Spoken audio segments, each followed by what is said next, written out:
नमस्कार मेरे प्यारे कृषि साथियों, स्वागत आप सभी का ब्राइट एग्रो क्लासेस के डिजिटल प्लेटफॉर्म पर। साथियों, आज अपन पढ़ने वाले हैं अपनी नई सब्जेक्ट है और नई सब्जेक्ट का क्या नाम है साथियों? Rainfed agriculture. क्या है कि सर रेनफेड एग्रीकल्चर है। इस सब्जेक्ट को अपन सीखने वाले हैं, समझने वाले हैं बहुत ही आसान भाषा में और बहुत ही सटीक भाषा में अपन सीखने वाले हैं। और आपको जैसा कि पता है कि इस सेमेस्टर में जो अपना 6th सेमेस्टर है ना बेटा, उसमें अपनी जो बात करें तो मेरी फर्स्ट क्लास रहने वाली है और वो भी किसकी?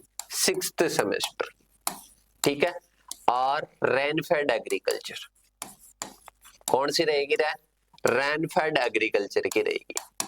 अब कौन कौन साथी है जो कि पढ़ना चाहता है कि सर रेनफेड एग्रीकल्चर को आप ही समझाओ या किसी अन्य सर से आपको पढ़वाएं? रेनफेड एग्रीकल्चर शुभम जी से पढ़वाएं, रमेश जी से पढ़वाएं, किन से पढ़ना चाहते हो एक बार मेरे को कमेंट करके जरूर बताना। और जो साथी कमेंट नहीं करते हैं वो व्हाट्सएप भी पर भी बता सकते हो। और उसके पहले मैं आपको बता देता हूँ, जैसे कि अभी नया सेशन चालू हुआ है तो उस सेशन में आपके लिए कुछ ऑफर भी चल रहे हैं।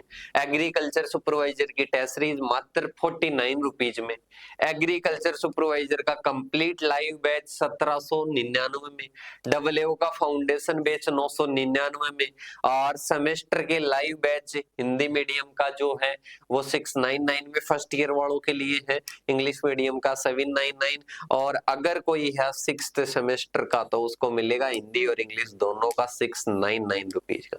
ठीक है बेटा, ये आपकी प्राइस रहने वाली है। 6 महीने की कॉस्ट रहने वाली है, ना कोई ज्यादा कॉस्ट है ना कोई कम कॉस्ट है। ठीक है, मीडियम साइज की जो कॉस्ट है और अपना जो मेंटेनेंस जो चार्ज है वो निकल जाए, बस इतनी सी कॉस्ट अपनी रहने वाली है। और बेटा सब्जेक्ट का क्या नाम है? कि सर सब्जेक्ट का नाम तो रेनफेड एग्रीकल्चर है। ठीक है, अब पहले सब्जेक्ट के बारे में सीखना चाहोगे या डायरेक्ट किसी टॉपिक के बारे में सीखना चाहोगे? कि सर हम तो सबसे पहले किसके बारे में समझेंगे? सीधी सी बात है कि रेनफेड एग्रीकल्चर क्या है वो तो हमारे को समझाओ।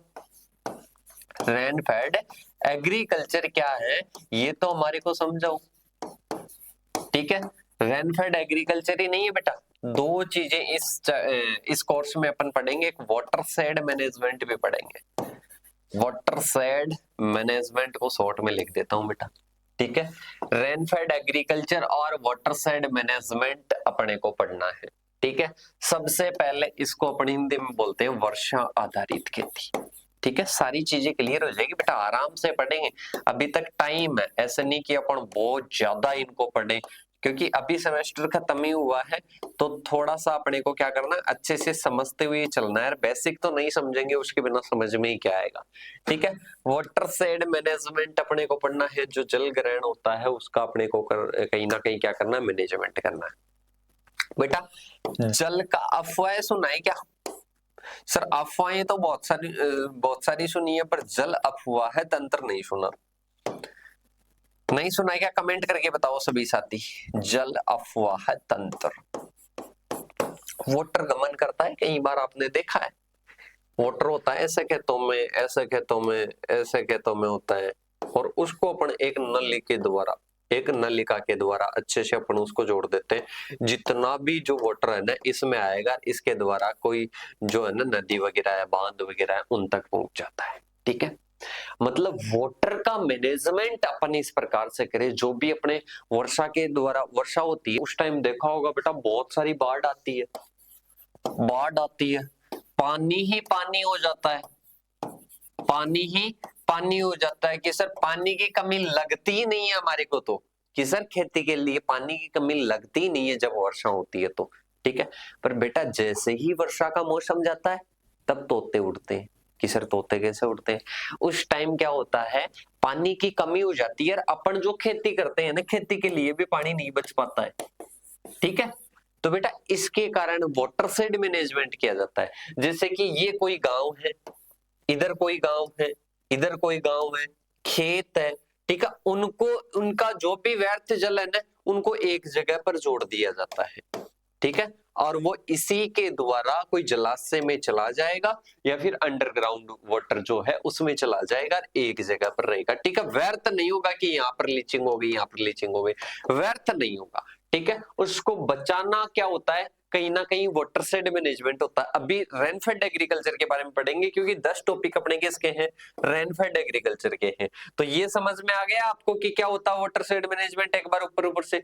अब बात करते हैं भाई साहब वाटर शेड मैनेजमेंट को छोड़कर rainfed agriculture, rain fade agriculture, ठीक है बेटा। रेनफेड एग्रीकल्चर क्या होता है, हिंदी में क्या बोलते हैं, वर्षा आधारित खेती, वर्षा आधारित कृषि या खेती बोल सकते हो।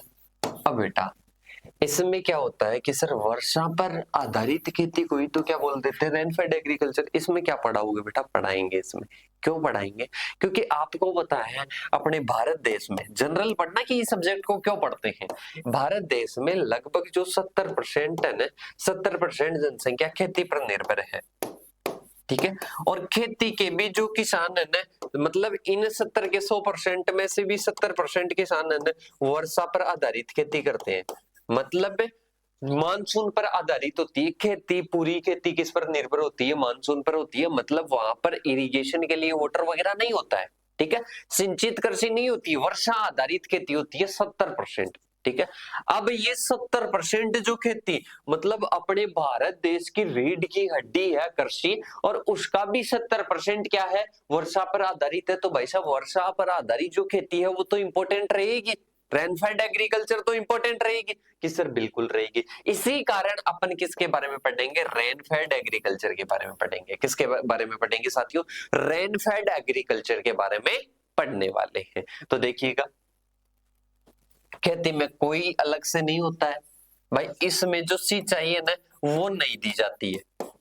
सिंचाई दोगे तो भी वो कहां से होगी, वो कोई वर्षा के द्वारा आपका जल ग्रहण किया होगा या फिर जल स्टोर किया हुआ है, ठीक है।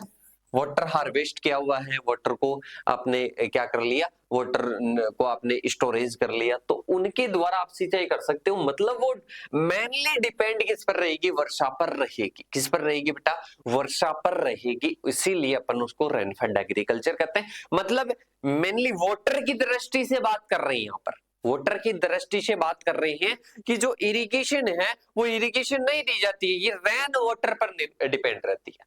रेन वाटर पर क्या रहती है बेटा, डिपेंड रहती है। 3 प्रकार की होती है रेनफेड एग्रीकल्चर के, कितने प्रकार की होती है, 3 प्रकार की होती है। इसमें सबसे पहला आता है dry farming, dry farming, dry land farming, dry land farming, farming. फिर आती है बेटा, नेक्स्ट आती है रेनफेड, रेनफेड फार्मिंग, ठीक है। अब देखिएगा ड्राई फार्मिंग के बारे में देखो। सबसे पहले ड्राई फार्मिंग का हिंदी में क्या कहते हैं, शुष्क खेती, ठीक है। अब जो शुष्क खेती है, जहां पर वर्षा 750 mm से कम होती है, जहां पर वर्षा 750 mm से कम होती है, उसको अपन क्या कहते हैं, ड्राई फार्मिंग कहते हैं। जहां पर वर्षा 750 mm से 1000 mm या 1100 mm आप बोल सकते हो, 1100 mm तक होती है, तो उसको ड्राई लैंड कहते हैं। रेनफेड किसको बोलते हैं, 1100 mm से जब अधिक वर्षा होती है तो उसको रेनफेड कहते हैं। 750 से 1100 तक होती है, ड्राई लैंड कहते हैं। ड्राई जब 750 mm से कम होती है। इसके साथ में ही देखना बेटा, नेक्स्ट पॉइंट आता है कि ड्राई फार्मिंग कहां पर की जाती है। ड्राई फार्मिंग क्वेश्चन पूछा जाता है, ड्राई फार्मिंग एरिड जोन्स में की जाती है, जो शुष्क क्षेत्र होते हैं वहां पर की जाती है मेनली। और ये कहां पर की जाती है, सेमी एरिड जोन में, सेमी एरिड जोन में मुख्यतः की जाती है। और रेनफेड फार्मिंग कहां पर की जाती है कि सर, ह्यूमिड और सम ह्यूमिड में, ह्यूमिड और सब ह्यूमिड एरियाज में, सब ह्यूमिड एरियाज में मुख्यतः की जाती है। तो बेटा रेनफेड एग्रीकल्चर कितने प्रकार की हुई, 3 प्रकार की, dry farming, dry land farming, rainfed farming. Dry farming 750 mm से जहां पर कम हो उसको ड्राई फार्मिंग, ड्राई लैंड जहां पर 750 से 1100 mm तक वर्षा हो वहां पर, रेनफेड 1100 mm से अधिक। अब भाई साहब अपन रेनफेड एग्रीकल्चर का क्लासिफिकेशन कर रहे हैं, मतलब वर्षा तो होगी, ठीक है, वो चाहे कम हो चाहे मध्यम हो चाहे अधिक हो, कम मध्यम अधिक, ठीक है। एरियाज कौन कौन से एरियाज में, एरिड एरियाज में ड्राई फार्मिंग अपनाते हैं, ड्राई लैंड फार्मिंग कहां पर अपनाते हैं, सेमी एरिड जोन में, और इसके साथ में रेनफेड कहां पर अपनाते हैं बेटा, ह्यूमिड और सब ह्यूमिड एरियाज में अपनाते हैं, ठीक है। तो ये अपने क्या होती है बेटा, रेनफेड एग्रीकल्चर का क्लासिफिकेशन होता है, ठीक है।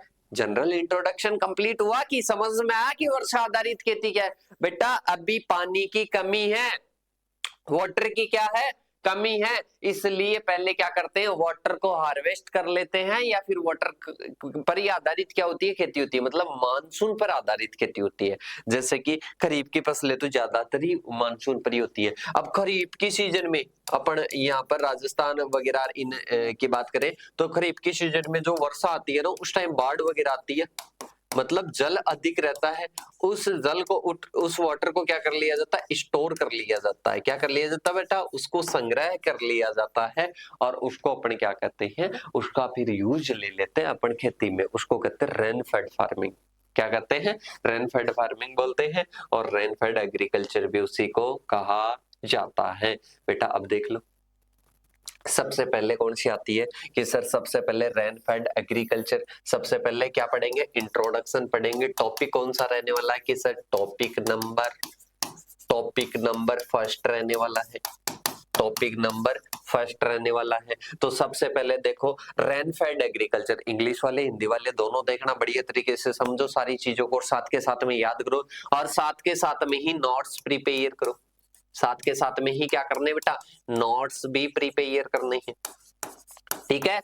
तो मैंने क्या कहा, रेनफेड एग्रीकल्चर, जनरल वे में बताओ मेरे को, समझाओ कि क्या होती है रेनफेड फार्मिंग, ठीक है। आपको बोले कि जो अपना भारत है उसमें सबसे ज्यादा कौन सी खेती होती है, सर रेनफेड फार्मिंग होती है। अब रेनफेड फार्मिंग क्या होती है, ठीक है, रेनफेड एग्रीकल्चर बोलना, ठीक है, रेनफेड फार्मिंग तो रेनफेड एग्रीकल्चर का टाइप है, ठीक है। तो रेनफेड एग्रीकल्चर क्या होती है कि सर जो अपन खेती कर रहे हैं ना, जो भी अपन उगा रहे हैं वो ऐसे नहीं उगाते हैं, वो उगाते हैं अपन वर्षा के भरोसे पर, किस पर, वर्षा के भरोसे पर, वर्षा होगी तो खेती होगी, नहीं नहीं होगी, ठीक है। अब देखिएगा इसकी डेफिनेशन देखो, rainfed agriculture refers to farming practices that depend on entirely, मतलब पूरी तरह से नेचुरल रेनफॉल पर क्या होती है, डिपेंड होती है। रेनफेड एग्रीकल्चर रेफर मतलब ये संदर्भित करता है कि फार्मिंग प्रैक्टिस को, ठीक है, खेती करने की प्रैक्टिस को क्या करता है, ये रेफर करता है, और जो कि किस पर निर्भर रहती है, जो कि पूर्णतः निर्भर रहती है नेचुरल रेनफॉल पर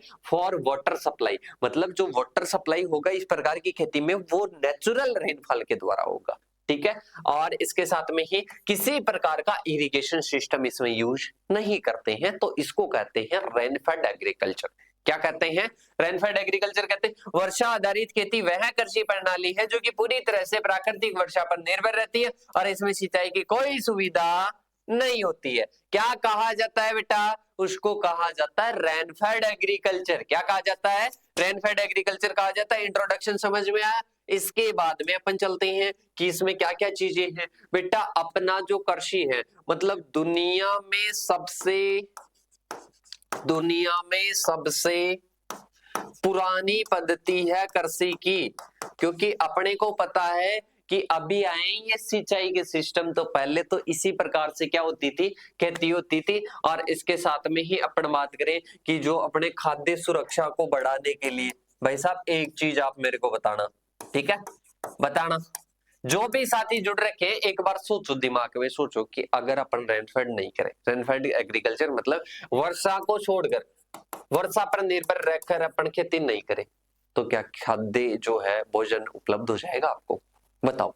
सभी साथी सोचो और एक बार बताओ कि क्या आपको भोजन उपलब्ध हो जाएगा कि सर नहीं। क्यों नहीं होगा बेटा, क्योंकि आपको पता है कि 70% खेती तो किस पर है, 100% की 70% तो वर्षा पर आधारित है।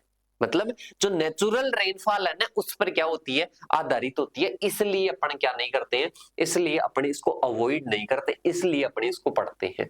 ठीक है, इसके साथ में ही कल्टीवेटेड एरिया की बात करें तो 60% कल्टीवेटेड एरिया पर यही कृषि होती है। ठीक है, इसके बाद में देखो ये ऊपर नीचे आपको हर बुक में अलग अलग क्राइटेरिया मिलेगा। ठीक है, अब 60 से 70 याद रख लेना। अब बात करते हैं types of rainfed agriculture. Rainfed agriculture के 3 टाइप मैंने बताए थे। सबसे पहला कौन सा बताया बेटा, ड्राई, फिर ड्राई लैंड, फिर रेनफेड फार्मिंग। तो सबसे पहला कौन सा आता है, dry farming. Dry farming practices in areas with less than 750 mm, जहां पर 750 mm से कम वर्षा हो वहां पर जो खेती करते हैं ना उसको भाई साहब ड्राई फार्मिंग कहा जाता है। और इसके साथ में जहां पर बाजरा उगाते हैं, जवार उगाते हैं, चना, मूंग, सरसों, तिल उगाते हैं, मेनली राजस्थान में और गुजरात में, महाराष्ट्र में ये होती है। यह उन क्षेत्रों में उगाई जाती है जहां पर 750 mm से कम होती है। इसको अपन क्या करते हैं, ड्राई फार्मिंग करते हैं। ड्राई लैंड फार्मिंग जिन एरियाज में 750 mm से 1150 mm तक एनुअल रेनफॉल होती है तो उसको अपन क्या कहते हैं, ड्राई लैंड फार्मिंग कहते हैं। इसके बाद में कौन से एरियाज में, एरिया लिख लेना बेटा, ये एरिड जोन्स में की जाती है, ये सेमी एरिड में, ये सेमी एरिड जोन में, और इसके साथ में ये ह्यूमिड और सब ह्यूमिड में, ह्यूमिड एंड सब ह्यूमिड में की जाती है, ह्यूमिड एंड सब ह्यूमिड में की जाती है। ठीक है, और यहाँ पर कितनी होगी कि सर 1150 mm, 1150 mm से क्या होगी, अधिक, जहां पर एनुअल रेनफॉल है, एनुअल रेनफॉल है वहां पर कौन सी की जाती है बेटा, रेनफेड फार्मिंग की जाती है। कौन सी की जाती है, रेनफेड फार्मिंग की जाती है। तो 3 प्रकार के समझ में, ड्राई लैंड फार्मिंग और रेनफेड फार्मिंग। ठीक है, 3 प्रकार की होती है और ये तीनों प्रकार कहीं ना कहीं किसके हैं, रेनफेड एग्रीकल्चर के हैं। इसके बाद में अपने आता है नेक्स्ट, और नेक्स्ट आता है भाई साहब हिस्ट्री ऑफ रेनफेड फार्मिंग या रेनफेड एग्रीकल्चर।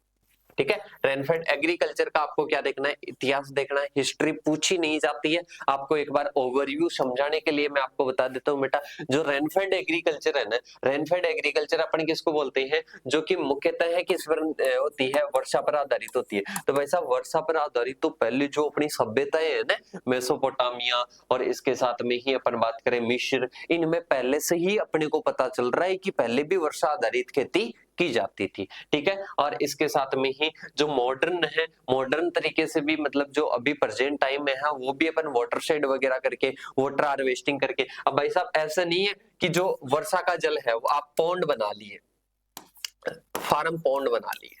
ठीक है, अब फार्म पॉन्ड में आप क्या कर रहे हो, वाटर को हार्वेस्ट कर रहे हो, वाटर को संग्रहित कर रहे हो। अब वाटर को संग्रहित करके इससे खेती करोगे, वो भी रेनफेड ही है। ठीक है, अगर वर्षा ही नहीं होगी तो क्या जल संग्रहित हो जाएगा, किसर नहीं होगा। ठीक है, तो ये एक प्रकार की क्या हिस्ट्री है, एक बार आपको समझने के लिए। इसके बाद में अपन चलते हैं बेटा, नेक्स्ट आता है इंपॉर्टेंस ऑफ रेनफेड एग्रीकल्चर। ठीक है, मतलब क्या महत्व है, जो अपन सब्जेक्ट पढ़ रहे हैं ना इसका कोई महत्व भी है क्या, जो अपन पढ़ रहे हैं रेनफेड एग्रीकल्चर, इसका कोई महत्व है क्या। भाई साहब अपन कर रहे हैं खेती, खेती से क्या प्राप्त होता है, खेती से अनाज, अनाज को अपन क्या करते हैं, अनाज को अपन कंज्यूम करते हैं, मतलब खाने के लिए यूज में लेते हैं। किस लिए यूज में लेते हैं, खाने के लिए मेनली क्या लेते हैं, यूज में लेते हैं। तो इसका महत्व तो बहुत ज्यादा हो सकता है, क्योंकि अपना जो भारत देश है, भारत देश की रीढ़ की हड्डी क्या है कि सर खेती है, खेती है, कृषि सर्वादी करते हैं, यहाँ से रोजगार भी बहुत ज्यादा मिलता है। अब भाई साहब 70% खेती होना बंद हो जाए तो क्या भोजन मिल पाएगा सभी लोगों को कि सर नहीं, रोजगार मिल पाएगा कि सर नहीं। ठीक है, तो ये क्या होती है, अपना बहुत महत्वपूर्ण योगदान देती है। ठीक है, इसके साथ में पहला आता है भाई साहब, पहला आता है कि फूड सिक्योरिटी, मतलब ये क्या करता है, फूड अवेलेबल करवाता है, फूड अवेलेबल करवाता है। तो इसमें ज्यादा मैंने डीपली नोट्स अवेलेबल नहीं करवाए हैं, क्योंकि आपको पता है कि फूड सिक्योरिटी मतलब भोजन अवेलेबल करवाती है, तो इसमें आप भी अपने अकॉर्डिंग लिख के आ सकते हो, कोई कॉन्सेप्ट वाली चीज नहीं थी। ठीक है, कि फूड सिक्योरिटी प्रदान करता है कौन, रेनफेड एग्रीकल्चर। सेकंड आता है सपोर्ट रूरल इकोनॉमी, मतलब जो ग्रामीण क्षेत्रों में जो किसान रहते हैं, ग्रामीण क्षेत्रों में, रूरल एरियाज में जो किसान रहते हैं, जो किसान रहते हैं उस किसानों की आय, उन किसानों की आय क्या हो जाती है, इंक्रीज हो जाती है। आय क्या हो जाती है, इंक्रीज हो जाती है। इससे उनका जो रहन सहन का स्तर है वो क्या होगा, बढ़ेगा। वो क्या होगा बेटा, बढ़ेगा। तो इसमें पहला क्या आ जाता है, सपोर्ट रूरल इकोनॉमी। फिर आता है नेक्स्ट इकोलॉजिकल बैलेंस। मतलब इसमें क्या होता है, अपन क्या करते हैं, जो अपने जो ग्राउंड वाटर होता है, ग्राउंड वाटर जो होता है वो क्या होता है, बढ़ता है बेटा। इससे क्या होता है, इंक्रीज होता है कहीं ना कहीं। अपने क्या होगा, जैसे अपने जो ग्राउंड वाटर है बहुत ज्यादा अपन सिंचाई के, अपन उसका क्या नहीं करेंगे, उसको वाटर शेड के माध्यम से अगर उसका ग्राउंड जो वाटर लेवल है वो नहीं बढ़ाने पर ध्यान देंगे और उसका यूज करते रहेंगे अपन सिंचाई के द्वारा, तो बेटा आपको पता है कि बहुत सारी जगह क्या है, पानी की बहुत ज्यादा कमी हो चुकी है। ठीक है, तो इसलिए अपन क्या करते हैं, इसलिए इन चीजों पर ध्यान देते हैं और इससे इकोलॉजिकल बैलेंस बना रहता है। ठीक है, रेनफेड एग्रीकल्चर से इकोलॉजिकल बैलेंस मतलब अपन जो जमीन का पानी है ना उसको तो ज्यादा नहीं छेड़ रहे हैं, और जो वर्षा से जो अपने को रेनफॉल जो आ रहा है, रेनफॉल वाटर को अपन क्या कर रहे हैं, ज्यादा से ज्यादा यूज कर रहे हैं। कहीं ना कहीं इकोलॉजिकल बैलेंस बना रहता है। कौन सा, पारिस्थितिकी संतुलन बना रहता है। इसके बारे में बात करते हैं। नेक्स्ट आता है क्रॉप डाइवर्सिफिकेशन, फसल विविधीकरण। क्या आ जाएगा, क्रॉप डाइवर्सिफिकेशन या क्या आ जाएगा, फसल विविधीकरण आ जाएगा। मतलब इसमें अपन अलग अलग प्रकार की फसलें ले सकते हैं, पल्सेस भी ले सकते हैं, मिलेट्स भी ले सकते हैं, ऑयल सीड्स भी ले सकते हैं, जो कि क्या रहती है, क्लाइमेट के प्रति, मतलब इनको ना ही तो ज्यादा पानी की आवश्यकता होती है और ना ही क्लाइमेट के प्रति भी ये क्या होती है, सहनशील होती है। ये इसका महत्व हो जाएगा। फिर आता है लो इन्वेस्टमेंट फार्मिंग। मतलब अगर अपन बात करें कि ये जो खेती कर रहे हैं, फार्मिंग जो अपने रेनफेड फार्मिंग है, रेनफेड फार्मिंग में क्या होता है बेटा, इनमें इन्वेस्टमेंट कम करना होता है। अब इसमें आप जब भी खेती करोगे तो खेती में इन्वेस्टमेंट बहुत कम करोगे, मतलब सिंचाई वगैरह के लिए आपको किसी प्रकार का कोई इन्वेस्टमेंट नहीं करना, तो लो इन्वेस्टमेंट वाली क्या है, फार्मिंग है। ठीक है, इसके बाद में अपन बात करते हैं आगे की ओर। आगे आता है इसकी क्या करेक्टरिस्टिक्स है, क्या क्या इसकी विशेषताएं हैं, क्या क्या इसकी विशेषताएं हैं। तो विशेषताओं में सबसे पहले आती है डिपेंड ऑन रेनफॉल, मतलब वर्षा पर ही आधारित होती है। ये तो आपको पता है, वर्षा पर क्या नहीं होगी, वर्षा पर आधारित नहीं होगी तो खेती कैसे होगी, जल कहां से मिलेगा, जल के बिना तो संभव ही नहीं है। 94% किसका बना होता है, अपना जो प्लांट है वो जल का बना होता है। तो यहाँ से पहला सीखने को मिल रहा है, पहला पॉइंट आता है कि डिपेंड ऑन रेनफॉल, मतलब रेनफॉल पर क्या होती है, वर्षा पर आधारित होती है। फिर आती है लो प्रोडक्टिविटी। भाई साहब आप टाइम टू टाइम आप उसको वाटर अवेलेबल नहीं करवाओगे तो क्या प्रोडक्शन हो पाएगा, क्या प्रोडक्शन हो पाएगा कि सर नहीं हो पाएगा। इसलिए क्या होती है बेटा, कम उत्पादकता होती है। क्या होती है, कम उत्पादकता होती है। मतलब जो प्रोडक्टिविटी है वो कहीं ना कहीं क्या होती है, अधिक होती है। इसके बाद में आती है अनसर्टेन क्रॉप यील्ड, मतलब अपने को क्रॉप फेलियर का ज्यादा मतलब रिस्क रहती है, एक प्रकार की क्या रहती है, रिस्क रहती है। कि सर रिस्क कैसे, जैसे कि अपन बात करें कि आने वाले फ्यूचर में वर्षा होगी या नहीं होगी, वर्षा होगी तो प्रोडक्शन होगा, अन्यथा नहीं होगा। ठीक है, तो अपने को कहीं ना कहीं अनिश्चितता रहती है, रिस्क रहती है। ठीक है, इस प्रकार की खेती में। और जो मैं लिखवा रहा हूं ना बेटा, जो मैं लिखवा रहा हूं वो तो लिखना ही लिखना है, इसके अलावा जो एक्सप्लेन कर रहा हूं उसको भी अपनी भाषा में लिखना है, साथ के साथ में क्या करना है, नोट्स प्रिपेयर करने हैं। इसके बाद में आता है रेसिलियंस क्लाइमेट चेंज, मतलब ये क्या रहती है, जलवायु अगर परिवर्तन, कभी कभी ज्यादा समय के अंतराल पर भी वर्षा नहीं आती है तो उसको भी ये सहन कर लेती है। कौन सी, रेनफेड एग्रीकल्चर की क्रॉप्स। इसके बाद में आती है सॉइल कंजर्वेशन प्रैक्टिसेस, मतलब इसमें क्या करते हैं, सॉइल कंजर्वेशन की, जैसे मल्चिंग अपन ने कर दी, क्या कर दी, मल्चिंग अपन ने कर दी, जिसको अपन क्या कहते हैं, मल्चिंग कहते हैं। ठीक है, मल्चिंग या पलवार भी कहते हैं, क्या कहते हैं, पलवार कहते हैं। मतलब इस पर क्या कर देंगे अपन, कोई पॉलीथीन वगैरह क्या कर देंगे, पॉलीथीन वगैरह बिछा देंगे, या फिर अपन क्या कर देंगे, घास फूस बिछा देंगे। क्या कर देंगे बेटा, घास फूस बिछा देंगे। और इससे कहीं ना कहीं क्या होगा, जो अपने जो मॉइस्चर है उस मॉइस्चर का क्या हो जाएगा, कंजर्वेशन हो जाएगा। तो सॉइल कंजर्वेशन की प्रैक्टिसेस भी इसमें क्या करते हैं, अप्लाई करते हैं। तो ये फर्स्ट टॉपिक आज था अपना जनरल और इसके साथ में इंट्रोडक्शन। जनरल के साथ में क्या था बेटा, इंट्रोडक्शन था। तो फर्स्ट टॉपिक आपका कंप्लीट हो चुका है। इसके बाद में अपन बात करेंगे साथियों नेक्स्ट टॉपिक है, और नेक्स्ट टॉपिक में अपन बात करेंगे अब धीरे धीरे अपर लेवल की ओर बात करेंगे। 10 टॉपिक में अपन रेनफेड एग्रीकल्चर के बारे में, फिर वाटर शेड मैनेजमेंट के बारे में पढ़ेंगे। इस टॉपिक में किसी भी प्रकार का, सभी साथियों को कह रहा हूं, ठीक है, किसी भी साथी को कोई भी प्रॉब्लम होती है तो इन नंबरों पर आप मैसेज कर सकते हो, कॉल कर सकते हो, एप्लीकेशन में कमेंट कर सकते हो, आपको रिप्लाई मिलेगा।